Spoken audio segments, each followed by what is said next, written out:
the issue of life is the most fundamental right a human being has, and abortion would be the taking of the life of innocent unborn children. Mm-hmm. So I mean, even the gravity of that. So it's a very serious disagreement. It's not, it's not like, oh well, we disagree on maybe the best way to. I'm trying to think of a more minor issue. Right. That's a huge disagreement. Mm-hmm. And so there's this,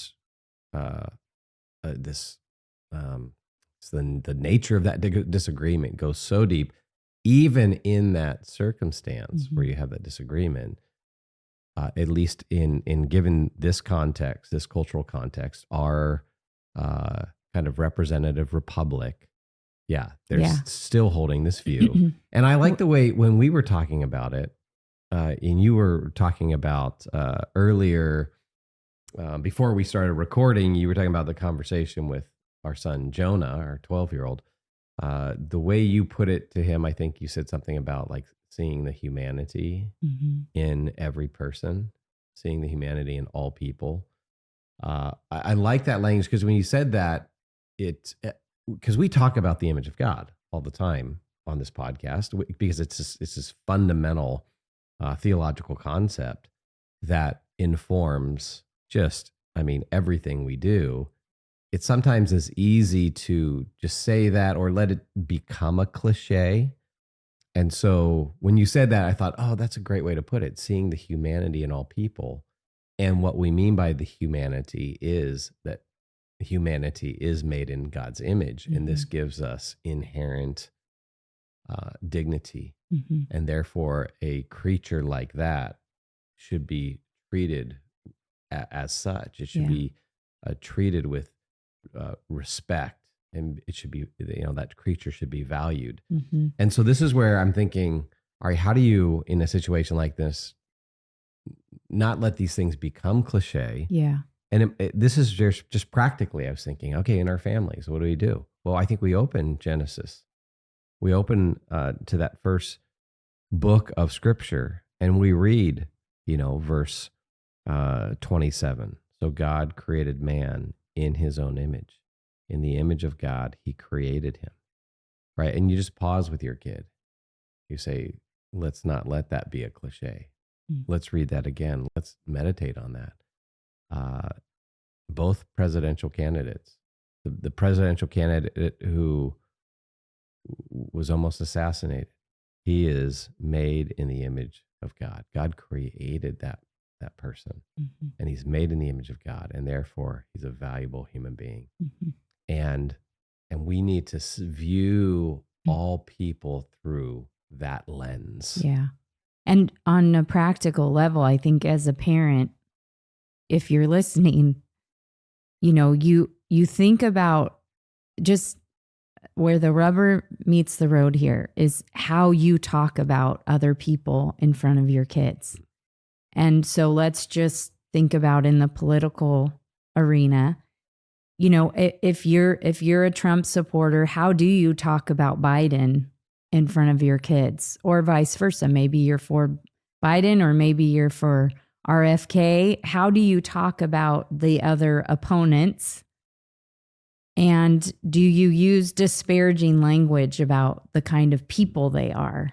And that was what prompted my conversation with our 12-year-old. Was we were driving on a freeway here in Southern California, and there was a huge RFK Jr. sign. And Jonah saw the sign, and then he was like, oh, Kennedy, wait, was he the son of John F. Kennedy? And I said, no, that's his nephew.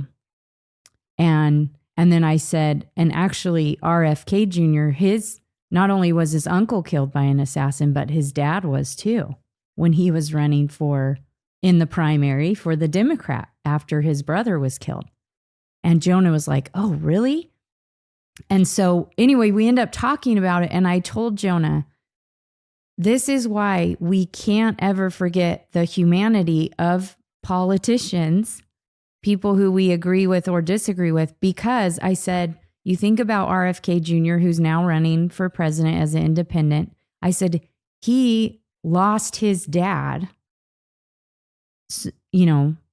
how many years ago now, because a guy was so angry at his dad because of his political views that he killed his dad. So the guy lost sight of the humanity of Robert Kennedy, kills him, and what that does is leaves a woman who now is a widow, and his wife was pregnant with their 11th child. And this guy who lost sight of the humanity of Robert Kennedy made a widow and 11 children fatherless and a mother without a son, and like all the things. And so this is how, if you are very frustrated with the political arena right now, what is helpful is to think about these people as human beings. How do we do that? Well, we remember that they are human beings. And so whether you like Trump or hate him, I mean hate not in the, hate him as a candidate.